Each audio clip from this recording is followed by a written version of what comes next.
RCF.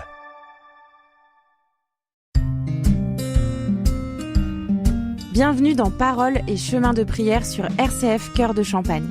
Avec Marie-France Gabriel, partageons un moment pour nous ressourcer spirituellement. Bonjour les amis, je suis heureuse de vous retrouver autour du livre du Père Stan Rougier, Au commencement était l'amour, paru aux presses de la Renaissance. Nous poursuivons la troisième partie intitulée « Que faut-il dire aux hommes ?» et notre chapitre aujourd'hui s'intitule « Partager une bonne nouvelle ». Et pour commencer, une citation de Charles Singer. « Ni des purs, ni des saints ne sont demandés, mais des bouches de Dieu, même gercé, semant sa parole, même sali, déployant sa tendresse, des amis de Dieu, même chancelant. Une seule chose compte, la parade contre le mal qui ne désarme pas. Là où le mépris a eu toutes les arrogances, la tendresse devrait avoir tous les courages. Là où règne la bêtise, la sagesse pourrait l'emporter. Les seules femmes qui ont touché mon cœur sont ceux et celles qui ont donné un peu ou la totalité de leur vie pour que des êtres soient plus vivants, plus accomplis, mieux réalisés. J'ai connu un médecin qui, après 12 heures de soins dans un camp de réfugiés rwandais, ne parvenait pas à dormir. « Je pourrais sauver un bébé en 20 minutes, se répétait-il. Il a dû lui-même être hospitalisé. Mais que n'a-t-il appelé d'autres volontaires ? Une émission de télévision nous a montré récemment en Colombie un homme amputé des 2 jambes et qui, du haut de sa planche à roulettes, se réjouissait de n'être pas plus grand que ses enfants. Les moines de Tibérine ont préféré le risque d'être égorgés plutôt que la certitude de lâcher un peuple auquel ils avaient lié leur sort. J'ai entendu les témoignages de disciples de Lanza del Vasto qui sont allés prêcher la non-violence aux Philippines. Des officiers philippins qui avaient suivi ces conférences ont osé désobéir lorsque le président Marcos leur a ordonné de tirer sur la foule. Après un face-à-face de 4 jours et 4 nuits, le pays fut délivré d'un tyran sans effusion de sang. Nous avons tout appris à l'école de guerre, avoua l'un des officiers, sauf comment réagir devant une foule qui prie.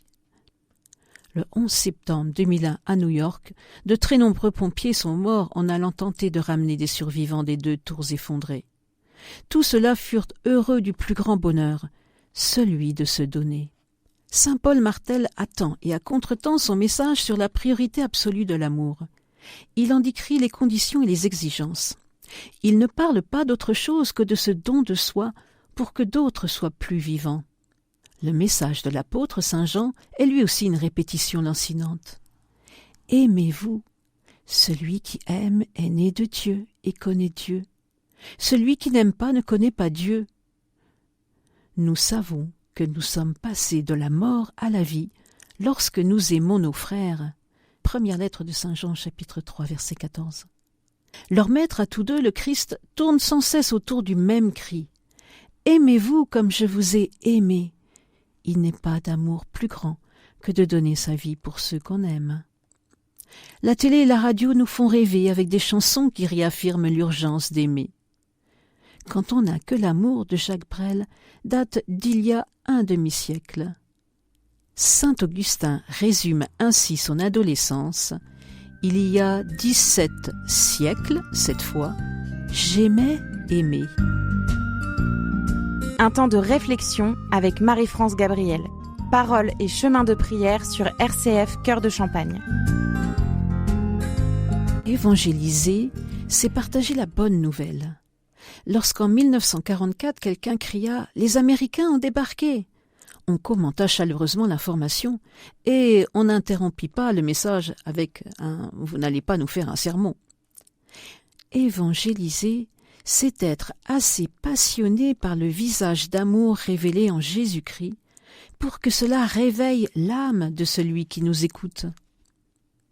Jésus demeure pour tous un frère d'amour et de combat. Son regard transperce toutes les apparences, dénude les hypocrisies et se pose émerveillé sur chaque être humain, le plus défiguré soit-il. Personne comme Jésus n'a démontré par son message et sa vie que rien dans l'humanité, absolument rien n'était perdu.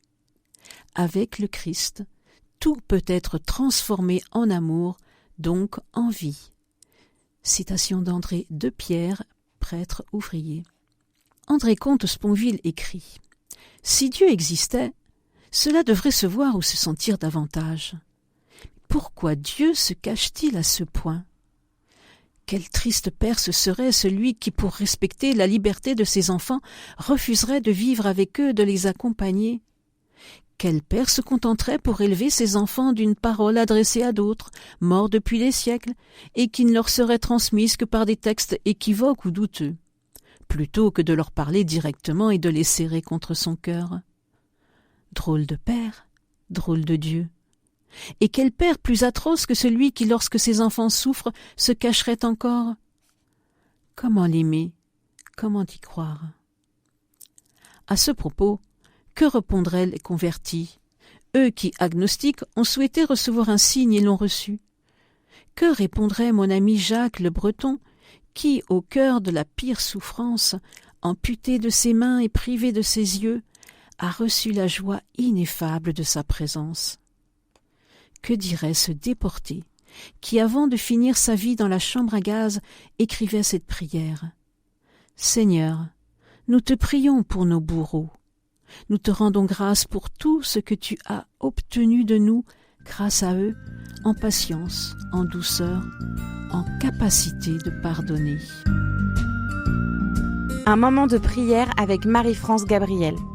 Paroles et chemin de prière sur RCF Cœur de Champagne.